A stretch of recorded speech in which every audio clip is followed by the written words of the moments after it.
আপনার বাড়ির পাশে কিংবা ছাদ বাগানে অবশ্যই একটি বল সুন্দরী কিংবা আপেল সুন্দরী গাছ রাখবেন। এটা যে বল সুন্দরী গাছ। এখন গিয়ে জুন মাস, দেখেন জুন মাসে যে নতুন করে বরই চলে আসছে। আর এই দিকটায় দেখেন, এই দেখেন ছোট্ট গাছ কিন্তু গিয়ে ফুলে আপনার ভরে গেছে, নতুন নতুন মুকুল আসছে, তারপর বড়ই সেট আপ হচ্ছে।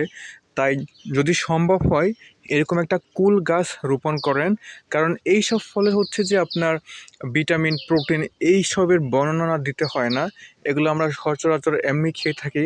তাই শুধুমাত্র আপনাদেরকে আহ্বান জানাবো, এই সব গাছ রোপণ করেন, নিজেকে ভালো রাখেন, নিজের পরিবারকে ভালো রাখেন এবং আপনার সমাজের মানুষের সাথেও কিন্তু এইসব ফলের কারণে সম্পর্ক সৃষ্টি হয়। কারণটা এগুলা খুব সহজে আপনি কাউকে দিতে পারেন।